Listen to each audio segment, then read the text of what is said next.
Hi everyone, welcome back to Shalini classes. First of all good evening to everyone. बज रहे हैं रात के 9। यहाँ पर हम क्लास करने वाले हैं। कैसे हैं आप सब? होपफुली बढ़िया हैं, स्वस्थ हैं, मस्त चंगे एकदम। चलिए करते हैं। आज की क्लास में हम इंग्लिश ग्रामर पढ़ेंगे। जितना थ्योरी का सेशन था उसमें जो चीज़ें आपको नहीं समझ में आई ना, उसके लिए एकदम चिल कर लो। क्यों? क्योंकि कुछ कुछ चीज़ें आती हैं, वो भी मैं आपको इतना क्वेश्चंस करवा दूंगी, रटवा दूंगी कि आप उसको एग्ज़ाम तक कर लेंगे। तो उसके लिए बहुत परेशान नहीं होना है, क्योंकि कुछ कुछ उसमें से ऑब्जेक्टिव बनते हैं और अटेंड करने को आते हैं। तो वो हम इतना क्वेश्चंस कर लेते हैं कि वो हमें ईजिली आ जाता है। अब लेकिन आज की जो क्लास मैं स्टार्ट करने चल रही हूँ इंग्लिश ग्रामर, एकदम स्क्रैच से, बेसिक से। तो वो ध्यान रखें। और बेसिक में उतनी ही बातें आपको बताऊंगी जितना आपको पेपर में आएगा। या आप ये सोचिए कि मैं पूरा आपको एसएससी लेवल का एग्ज़ाम के कॉम्पिटिटिव का आपको इंग्लिश ग्रामर पढ़ाऊंगी, तो ऐसा बिल्कुल भी नहीं, क्योंकि वो बहुत लंबा है और उसमें बहुत सारी चीज़ें मेरे भी कॉन्सेप्ट नहीं क्लियर होंगे। पहला पॉइंट, एकदम सीरियसली बोलती हूँ, सीधा बोलती हूँ, ठीक है। और एक बात ये, क्योंकि उसका लेवल का टफ होता है, मतलब हर एक अलग अलग लेवल का एग्ज़ाम होते हैं ना। आप थोड़ी ना कि 10th का एसएससी के लेवल का इंग्लिश मैच करोगे। लेकिन जितना इस कोर्स में आता है, जितना आपके इंग्लिश के टेट पेपर में आएगा, आप सीटेट में आएगा, वो सारा पूरा मैं बताऊंगी। जितना एससीईआरटी के सिलेबस में लिखा हुआ वो पूरा बताऊंगी, जिससे पेपर फॉर्म होगा, ठीक है। 100 की सीधी एक बात। चलिए फिर करते हैं स्टार्ट अपनी इस क्लास को। आप जुड़े हैं मेरे साथ, मैं हूँ शालिनी, सभी का स्वागत है यहाँ पर। कोई प्रॉब्लम होती है तो आप मुझे कमेंट बॉक्स में पूछिएगा। टेलीग्राम को ज्वाइन करिए, लिंक आपको कमेंट बॉक्स में दिया गया है। आप सभी जो भी बच्चे एग्जाम के लिए प्रिपरेशन कर रहे हैं, तैयारी करिए।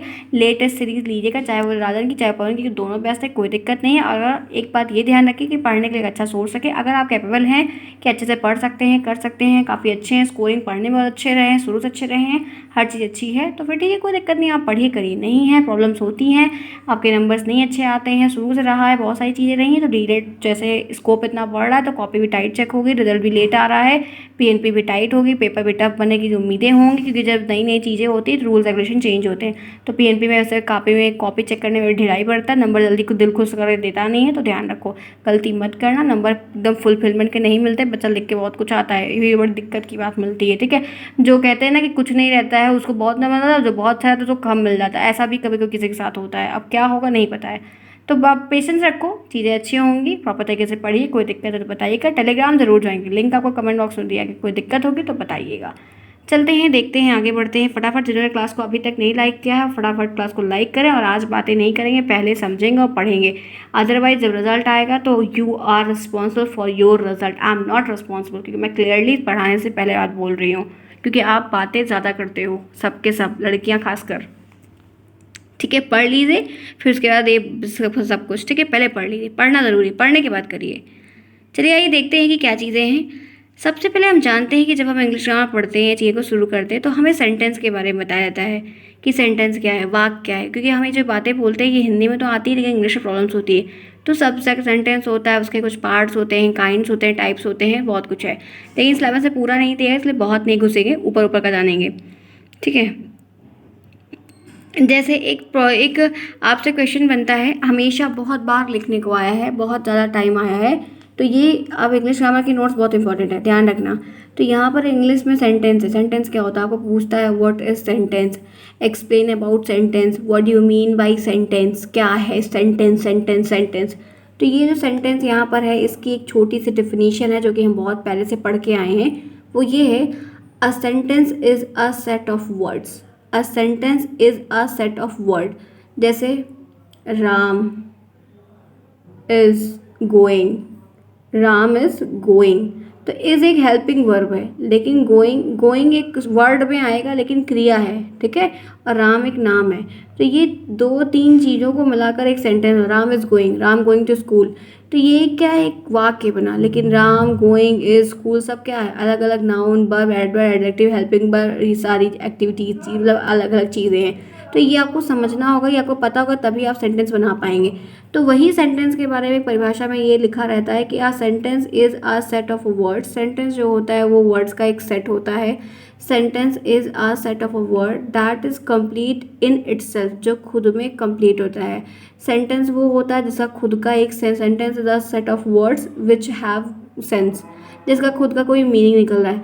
Typically containing a subject and predicate, जो अपने साथ एक सब्जेक्ट और एक प्रेडिकेट को लेकर चलता है। सेंटेंस वही होता है, वाक्य हम उसी को कहते हैं जब हम इसको रीड करते हैं या कुछ बोला जा रहा है तो हमारे दिमाग में क्लिक करता है कि राम स्कूल जाता है, तो हमारे दिमाग में पता चलता है कि राम स्कूल जाता है, तो ये सेंटेंस का अर्थ निकल रहा है कि राम एक लड़का है, वो स्कूल जाता है। आपको स्कूल भी पता है, राम भी पता है, लेकिन कुछ और ऐसा कोई सेंटेंस बोले जिसका कोई अर्थ ही ना निकले, जिसका कोई सेंस ना निकले, तो वो सेंटेंस नहीं कहलाता। ठीक है, तो sentence is a set of a word that it complete in itself, या कह सकते हैं sentence is a set of a word that have a complete sense या कंप्लीट मीनिंग।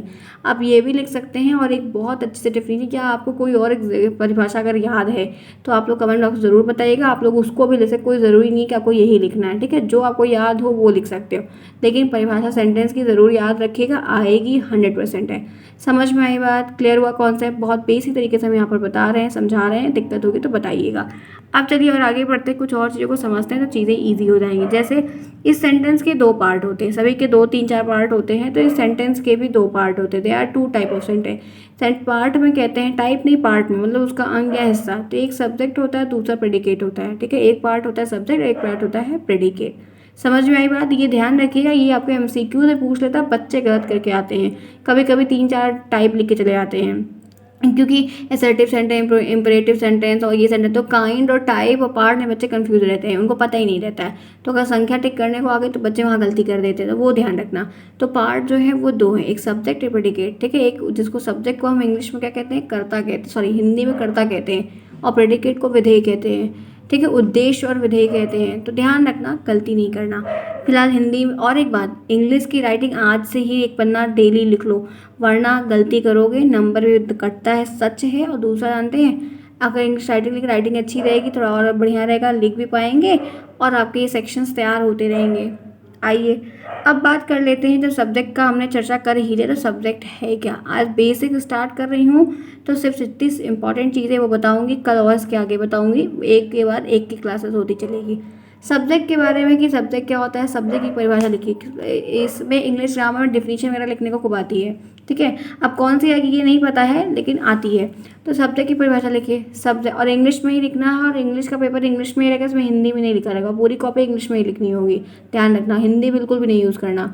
अब जैसे यहाँ पर सब्जेक्ट की परिभाषा क्या होती है, डिफाइन करिए सब्जेक्ट, लिखा रहेगा define a subject, what is subject, what is sentence, define a sentence, ऐसा प्रश्न आएगा 1 से 2 नंबर का। तो आपको ये चीज़ लिखनी होगी कॉपी में कि the subject of a complete sentence is who और a what the sentence is about. मतलब सेंटेंस सब्जेक्ट जो होता है वो एक कंप्लीट सेंटेंस में हु मतलब कौन या क्या के सेंटेंस से रिलेट करता है या जिसके बारे में बताता है। जैसे राम स्कूल जाता है, तो इसमें सब्जेक्ट क्या है, राम है, तो क्यों पूछा क्या जाएगा कि कौन स्कूल जाता है, तो हु का मतलब कौन होता है। ठीक है, तो ये जिस कोई सेंटेंस आप पढ़ रहे हो और आप उस सेंटेंस को पढ़ने के बाद उससे क्या और कौन क्यों कैसे का प्रश्न अगर उठा रहे हो और उसका आपको रिजल्ट मिल रहा है, तो समझ में आना कि यह जिसके बारे में बात की है, जैसे स्कूल जाता है, राम स्कूल जाता है, तो कौन स्कूल जाता है, राम। बात किसके बारे में हो रही है, राम के बारे में। करता कौन है, कि जो क्रिया करता है वो करता होता है, तो जानता कौन है, राम जाता है, तो राम सब्जेक्ट होता है। चर्चा में जिसके बारे में कर रहे हैं, डिस्कस के बारे में कर रहे हैं, राम के बारे में, तो राम क्या है, एक सब्जेक्ट है। तो ये यहाँ पर ध्यान रखना। या आपको अगर जो है हु और व्हाट का क्वेश्चन करते हो उसके बाद जो आंसर मिलता है वो सब्जेक्ट का, वो सेंटेंस का सब्जेक्ट होता है, ध्यान रखिएगा। देखिए कुछ और ऐसे मैंने लिया हुआ है कि सब्जेक्ट कैन ऑल्सो भी डिफाइन एज अ नाउन। जो संज्ञा होती है, एक सेंटेंस में जो नाउन होता है वो सब्जेक्ट होता है, वो प्रोनाउन भी कभी कभी होता है, क्योंकि राम राम अगर राम के बारे में स्टोरी में लिख रहे हैं तो बार बार राम नहीं लिखते, वहाँ पे ही लिखने लगते हैं, लड़की रहती है सी लिखते हैं। ठीक है, तो यहाँ पर क्या बात हो रही है कि सब्जेक्ट कैन ऑल्सो भी डिफाइन एज अ नाउन और pronoun use in the sentence, जो सेंटेंस में यूज होता है, about which something is being told in the sentence, जिसके बारे में सेंटेंस में कुछ कहा गया रहता है। ठीक है, ध्यान रखना, क्योंकि राम स्कूल जाता है तो हम यहाँ पर बात है कोई भी चीज़ें हैं तो राम के बारे में ही लिखे हुए हैं और राम के बारे में ही बता रहे हैं।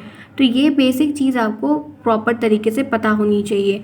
तो सब्जेक्ट की जो कंडीशन है, कह सकते हैं डेफिनीशन है, वो ज़रूर ध्यान रखना, क्योंकि वो आती है, कई बार आई है और इस बार भी लिखने को आपको ज़रूर से ज़रूर मिलेगी। ठीक है, यहाँ तक की बात, इतना कॉन्सेप्ट क्लियर है, बेसिक और सिंपल चीज़ें आपको बताई जा रही हैं। ठीक है, आइए इसी के साथ आगे बढ़ते हैं, कुछ और चीज़ों को देखते हैं क्या चीज़ें हैं।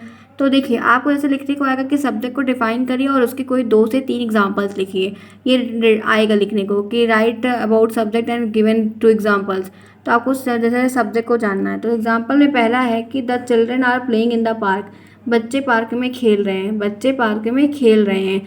तो यहाँ पर जैसे प्रश्न पूछा गया कि कौन खेल रहा है, तो आप बताएंगे मैम बच्चे खेल रहे हैं। तो द चिल्ड्रन के बारे में बात हो रही है, ये चिल्ड्रन यहाँ पर नाउन है। और किसके बारे में बात हो रही है, बच्चे कौन खेल रहा है, बच्चे खेल रहे हैं। काम कौन कर रहा है, क्रिया कौन कर रहा है, बच्चे कर रहे हैं। कैसी क्रिया कर रहे हैं, खेलने की क्रिया कर रहे हैं। तो द चिल्ड्रन यहाँ पर सब्जेक्ट है, ठीक है, हम यहाँ पर सब्जेक्ट चूज कर रहे हैं। तो इस तरीके से आपको भी एग्जाम्पल लिखने होंगे। और फिर जैसे कि यहाँ पे अलग कलर से हाईलाइट है, आप जो कॉपी में लिखिएगा तो इसको ब्लू कलर से मतलब लिख के मतलब लिखना, हाईलाइट मतलब इंटरनेट इतनी जगह पे अंडरलाइन मार देना। दूसरा एग्जाम्पल है टीना इज ईटिंग आइसक्रीम। टीना एक लड़की जो आइसक्रीम खा रही है। कौन खा रहा है, मैं पूछती हूँ आपसे कौन, तो आप बोलेंगे मैम टीना खा रही है। तो टीना क्या है, एक सब्जेक्ट है। क्यों, क्योंकि टीना के बारे में बात किसके बारे में हो रही है, टीना के बारे में। कौन और करता वो होता है जो क्रिया को करता है। तो खा कौन रहा है, टीना खा रही है। तो दो कंडीशन फुलफिल हो गई। तो सब्जेक्ट कौन हुआ, टीना हुई, लड़की जो टीना है वो सब्जेक्ट हो गई, ध्यान रखिएगा। तीसरा example, my family is watching a movie. मेरी फैमिली, मेरा घर परिवार बैठ के टीवी देख रहा है, मूवी देख रहा है। कौन देख रहा है, मेरी फैमिली देख रही है। किसके बारे में बात हो रही है, मेरी फैमिली के बारे में बात हो रही है। तो इसका मतलब माई फैमिली यहाँ पर जो है सब्जेक्ट है, बाकी आपका अलग पार्ट है, प्रेडिकेट है। फिर देखिए, दे आर प्लेइंग फुटबॉल, वो फुटबॉल खेल रहे। दे का मतलब वो, मतलब ढेर सारे लोग, 3-4 लोग। तो कौन फुटबॉल, जब मैं इसके साथ आपको हु का क्वेश्चन पूछूंगी तो आप एक ही चीज़ कहेंगे दे। तो दे आर प्लेइंग फुटबॉल मतलब वो फुटबॉल खेल रहे। तो दे यहाँ पर क्या है, दे यहाँ पर एक सब्जेक्ट है, ठीक है। आगे बढ़िए, दूसरा देखिए, she has been working since last Monday. वो लास्ट मंडे से काम कर रही है, लगातार काम कर रही है। तो यहाँ पर कौन किसके बारे में बात कर रही है, उस लड़की की लड़की है जो लगातार मंडे से लेकर अभी तक काम कर रही है। तो ये सी यहाँ पर जो है वो सब्जेक्ट है। सी क्या है, वो एक सब्जेक्ट है। समझ में आई, सिंपल बात। नेक्स्ट देखिए, Sita went to the school. Sita school जाती है, ठीक है। तो यहाँ पर कौन जाता है, सीता जाती है। कौन करता है, सीता के बारे में बात हो रही है। सब लोग किसके बारे में बात कर रहे हैं, सीता। कौन का क्वेश्चन कर रहे हैं, सीता का नाम निकल रहा है, ठीक है। The sun was shining brightly, सूरज बहुत तेज चमकता है। तो यहाँ पर है द सन के बारे में बात हो रही है, तो ये एक सब्जेक्ट है। तो सब्जेक्ट के मैंने 7 एग्जाम्पल दिए, एक परिभाषा बताई। सेंटेंस का मैंने आपको जो है परिभाषा बताई। तो आपको सेंटेंस की डेफिनेशन अब आनी चाहिए, आपको सेंटेंस के दोनों पार्ट पता होने चाहिए, और सब्जेक्ट की परिभाषा आनी चाहिए। सब्जेक्ट के आपको एग्जाम्पल्स लिखने को 2 से 3 आएंगे। तो कोई आपको ये याद है तो आप ये लिख सकते हैं, वो याद है तो वो लिख सकते। जो बच्चे नोट्स परचेज किए हुए हैं, बहुत सारे बच्चे ने नोट्स परचेज किए हुए हैं, वो अपनी नोट्स से प्रिपेयर करेगा। कुछ चीज़ें अगर ऐसी होती हैं जो वहाँ पर आपको नहीं मिलती, क्योंकि नोट्स बनाते समय एक ही बार सब कुछ बनाना, कभी कभी कुछ चीज़ें हो जाती हैं, ठीक है। मैं भी इंसान हूँ भैया, कोई AI नहीं हूँ। तो वो चीज़ें आप यहाँ से लिख लेना, ऐड कर लेना। बाकी आप उससे प्रिपेयर करो, काफ़ी अच्छी चीज़ें उससे प्रोवाइड की गई, प्रॉब्लम नहीं होगी। कुछ चीज़ें अगर नहीं है, आगे भी छुट्टी हुई में, तो मैं आपको दे दूँगी ऐड बैक करके, प्रॉब्लम नहीं होगी, ठीक है।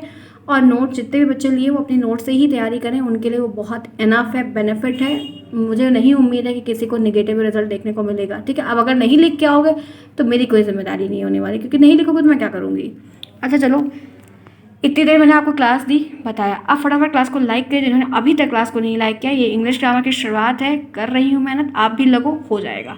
चलो फटाफट लाइक करो, क्योंकि मंदिर में आना है तो घंटी तो बजाना है। और क्लास आज की ग्रामर की कैसी रहेगी कमेंट बॉक्स में ज़रूर बताइएगा, ठीक है। और जो बच्चे इतने सारे प्यार से कमेंट्स में हार्ट्स भेजते हैं ना, love you to all my friends. चलो, अच्छे रिजल्ट ले आ दो, वो मेरे लिए बहुत अच्छा गिफ्ट होगा, बहुत अच्छा गिफ्ट होगा। चलो चलो फटाफट फटाफट फटाफट फटाफट, ठीक है, कर दिया, बढ़े आगे। चलिए अब बात कर लेते हैं प्रेडिकेट के सेक्शन की। अब ये क्या होता है, तो मेन जो नीडिंग प्लेइंग रोल था उनको तो हम जान लिए, तो जो बचा हुआ है उनको भी जानते हैं। तो प्रेडिकेट क्या होता है, the predicate is the part of a sentence that tells something about the. Predicate जो होता है सेंटेंस का एक ऐसा पार्ट होता है जो सब्जेक्ट के बारे में बताता है। किसके बारे में बताता है, सब्जेक्ट के बारे में बताता है। तो सब्जेक्ट क्या होता है वो मैंने पहले बताया। Predicate is the part of a sentence that tell about, जो सिर्फ और सिर्फ सब्जेक्ट के बारे में ही आपसे बात करता है कि सब्जेक्ट इसमें क्या है। जैसे आइए देखिए, a cat was sleeping under the parked car. एक बिल्ली है जो गाड़ी कोई पार्क है उसके नीचे सो रही है। The cat was sleeping under the parked car. तो कौन इसमें सब्जेक्ट है, तो सब्जेक्ट इसमें ए कैट है, क्योंकि बिल्ली के बारे में बात हो रही है। और वो क्या काम कर रही है, उससे क्या पता चल रहा है, तो वो was sleeping under the parked car. तो जो सेंटेंस में से जब आप सब्जेक्ट को निकाल दे रहे हो, पर जितनी चीज़ें शेष बचती हैं सबकी सब प्रेडिकेट में आती हैं, क्योंकि उसी के बारे में बात हुई। इससे बात हमको पता चलती है कि बिल्ली कार के अंदर सो रही है। अगर यहाँ पर कुछ और लिखा होगा तो बिल्ली वो कर रही होगी, ठीक है। बात समझ में आई, एग्जाम्पल्स ध्यान रखिएगा। दूसरा एग्जाम्पल है, I received 3 new dresses for my birthday. मैंने अपने बर्थडे के लिए 3 ड्रेसेस ली, जो कि मैं कभी नहीं लेती। तो I receive 3 new dresses for my birthday. तो आई रिसीव, तो इसमें आई होगा, आई क्या है, सब्जेक्ट है। बाकी receive 3 new dresses of for my birthday, ये सबका सब क्या है, प्रेडिकेट है। ठीक है, तो इस तरीके से आपको एक सेंटेंस मिलेगा, उस सेंटेंस में सब्जेक्ट और प्रेडिकेट को फाइंड करना मतलब छांटना आना चाहिए। आगे बढ़िए। माई सन स्टार्टेड वॉकिंग टुडे, मेरा सन, मेरा बेटा मतलब आज से चलने लगा, मतलब आज से चलना शुरू किया। तो किसके बारे में बात हो रही है, माई सन। तो माई सन क्या है, सब्जेक्ट हो गया, और क्या, और फिर उसके बाद सेज क्या करना है, वो चलना शुरू किया, तो स्टार्टेड वॉकिंग टुडे ये प्रेडिकेट में आ गया। तो सब्जेक्ट और प्रेडिकेट आपको सेंटेंस से निकालना आना चाहिए। नेक्स्ट देखिए चौथा example, who had to wash our cloth, who had to wash our clothes, sorry we had to wash our cloth, मतलब हम कपड़े धोते हैं। तो यहाँ पर क्या है, वी हैड टू वॉश, हम अपने कपड़े खुद धोते हैं। तो वी के बारे में बात हो रही, तो वी में एक दो लोग आ जाएंगे, तो वो सब्जेक्ट हो गया। बाकी सेज का सेज जितना भी बचा हुआ है लेफ्ट पार्ट, वो सबका सब प्रेडिकेट में आ गया। आगे बढ़िए। नेक्स्ट है, आई मिस माई बस है, मैं अपनी बस कल मिस हो गई, बस छूट जाती है। तो आई यहाँ पर क्या है, सब्जेक्ट है। मिस्ड माई बस यस्टरडे, ये सारा का सारा जितना पार्ट है वो सबका सब प्रेडिकेट में काउंट होगा, ध्यान रखना। आगे बढ़िए।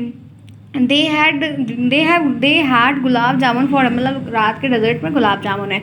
तो दे यहाँ पर क्या है, सब्जेक्ट है। ठीक है, उसके बाद उनके पास रात में गुलाब जामुन है, तो उनके पास की बात है, तो उनके में दे जो है वो सब्जेक्ट में आएगा, सेज आपका प्रेडिकेट में आएगा। एक बार में जिन्हें ये क्लास नहीं समझ में आएगी वो 2 से 3 बार देख लीजिएगा। नेक्स्ट आइए, she invited all friends to her wedding, वो अपनी शादी में सबको बुलाई थी लड़की। ठीक है, हर शादी लड़की की है, तो उसने अपनी लड़की को सबने लड़की ने बुलाया था।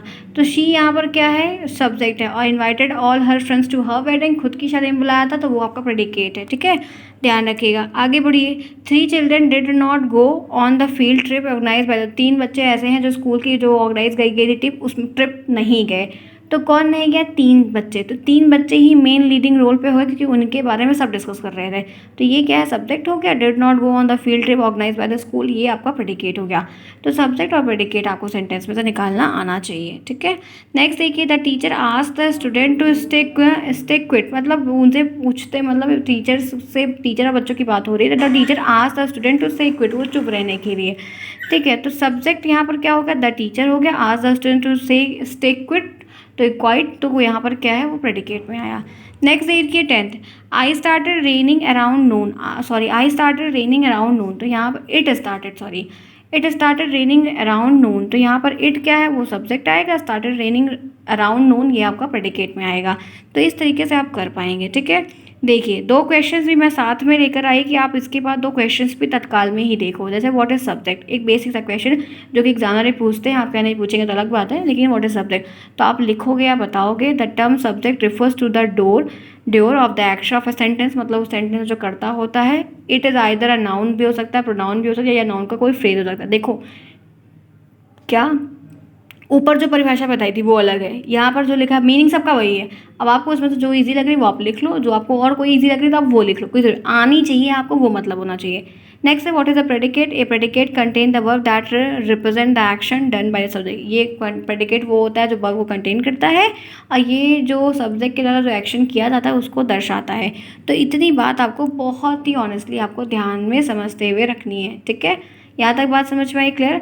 तो चलिए फ्रेंड्स, आज मैंने आपको सब्जेक्ट, प्रेडिकेट और सेंटेंस के बारे में बताया। इतनी लंबी मैंने यहाँ पर क्लासेस आपके लिए लगाई है, और कल आपको इस तरह से मैथ और इंग्लिश की दोनों में से अल्टर करके आपको मिलेगी, एक दिन वो कराती रहूँगी। सारे सब्जेक्ट हो रहे हैं, पढ़िए, एंजॉय करिए, कोई दिक्कत हो तो बताइएगा, जितनी हो सके उतनी हेल्प आपको यहाँ पर की जाएगी। इसी तरह से मुस्कुराते रहिए। चलिए फिर मिलते हैं कल, तब तक के लिए take care, bye bye, see you soon, best of luck.